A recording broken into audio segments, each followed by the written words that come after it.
Arkadaşlar selamlar. Şimdi bugün ekonomik takvime baktığımızda dün dediğimiz gibi akşam üzeri 5 gibi Fed'in Powell'ın bir konuşması olduğunu görüyoruz. E, O yüzden bugün risk iştahını e, kapalı tutacağız. Hatta şu dünkü şeyi bir silelim. Dün artık geçti. Dün risk iştahımızı aşmıştık ve zaten enstrümanlar da yukarıya doğru bir gidiş yapmıştı. Elimizdeki mevcut fazladan pozları kapatmıştık. Bugün nasıl bir strateji uygulayacağım? Bugün akşam saat 5'e kadar risk iştahını kapalı tutacağım. E, Ondan sonra Powell'dan sonra bir kademe e, açacağım. E, Ta ki ne zamana kadar? ABD tüfe verisine kadar. Tüfe verisi muhtemelen e, iyi gelecektir ve enstrümanlar yukarıya gidiş yapacaktır. Ama stratejimiz bugün için alım iştahımız kapalı olacak ve pozisyonları ona göre ayarlayacağız. Şimdi şöyle göstermiş olayım. Belki ilk kez izleyenler için de risk iştahı kapalı olduğunda robotta bunu nasıl yüklüyorduk? Bizim algoritmamız bize her gün her enstrüman için ortalama bir hedef kanalı veriyordu.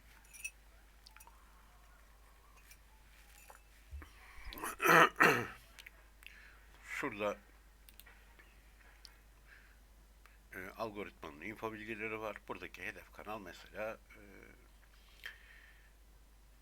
gümüş için 68 pipslik bir hedef kanal veriyor. Şu ana kadar ne gerçekleştirmiş? 28 pipslik bir hareket gerçekleştirmiş. Onu da düşüş yönlü olarak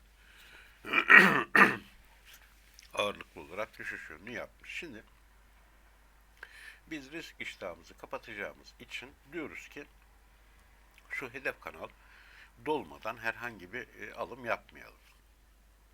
Neden? Çünkü Powell var. Powell muhtemelen piyasayı etkileyecek şahin bir konuşma yapacaktır.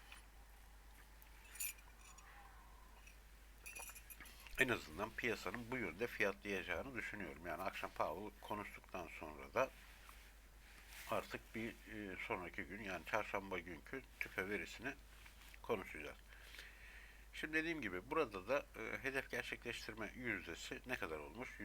%41 olmuş. Ben normalde buy bölgesi başlangıcına risk iştahım yüksek olmuş olsaydı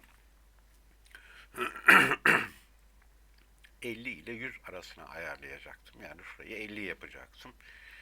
Bitiş yüzdesini de 50 ile 150 yapacaktım. Şimdi bugün kapalı tutacağım için 90 ile 200 yapacağım. Yani hemen hemen bütün enstrümanlarda risk iştahını bu şekilde ayarlayacağım. Şöyle bir bakayım. Başka herhangi bir notum var mı?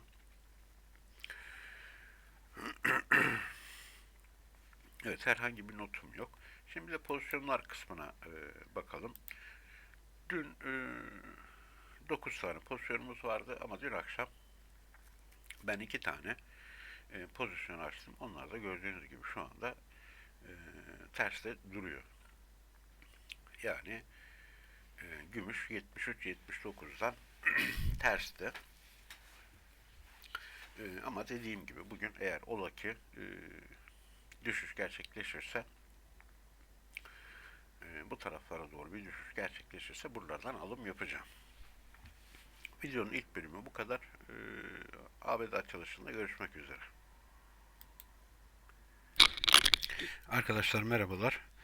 Videonun ikinci bölümüne geçmiş olayım. Şu anda saat akşam tam 4.30 ve ABD piyasaları açıldı.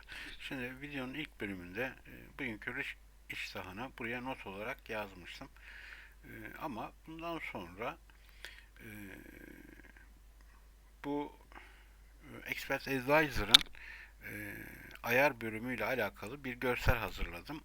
O görsel üzerinden devam edeceğim. Böylesi bana biraz daha izleyenler için anlaşılabilir bir görsel üzerinden anlatmak daha mantıklı geldi. Burada ne yapıyoruz? İşte risk iştahı için bir parametre oluşturdum.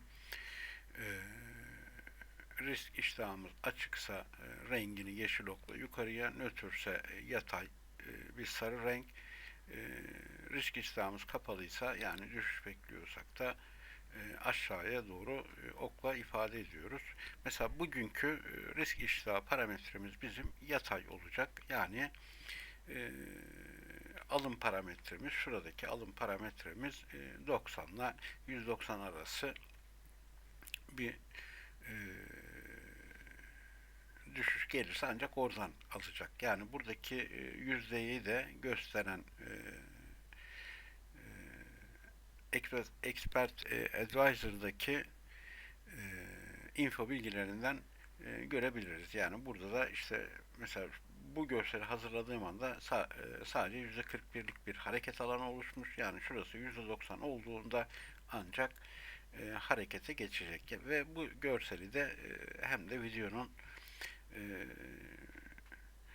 küçük resim olarak bu görselleri kullanacağım ki insanlar geldiğinde hangi günün ayarı olduğunu da anlayabilsin. Expert Advisor'ın o günkü ayar görseli olmuş olacak. Şimdi biz bugün nötr bir Expert Advisor'ı nötr aralıkta çalıştıracağız. Bunun da sebebini sabah da açıkladım. Dünkü haftalık görüntüye baktığımız sırada da açıklamıştım. Bugün Başkan Powell var. Bunun konuşması piyasalar üzerinde bir baskı oluşturur. O yüzden enstrümanlarda düşüş oluşur diye düşünmüştük. Ve sabahtan da Expert Advisor'ı ayarını nötr olarak, risk iştahımızı nötr olarak ayarladık. Şimdi şeye geçelim. Burada gördüğünüz gibi daha henüz herhangi bir alım ya da satım yapmadı.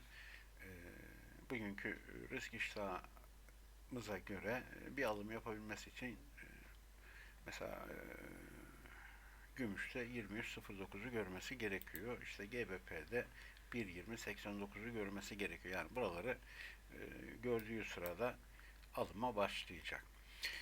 Pozisyon meselesinde biliyorsunuz 9 tane pozisyonumuz vardı.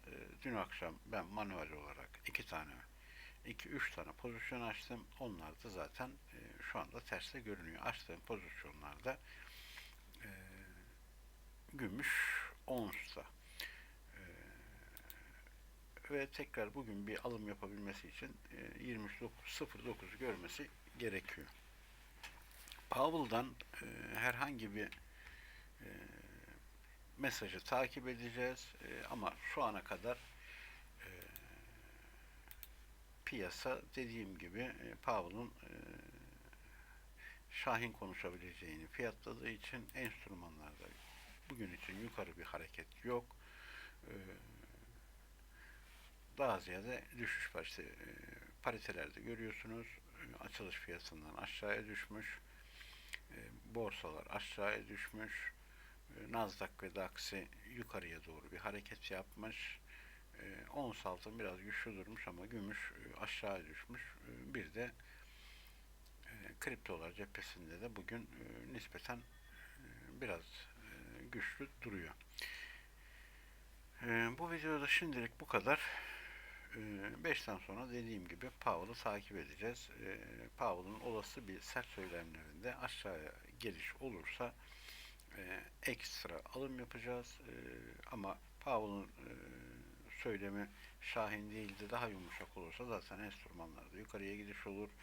O yukarıya gidişte de elimizdeki pozisyonları ona göre kapatırız.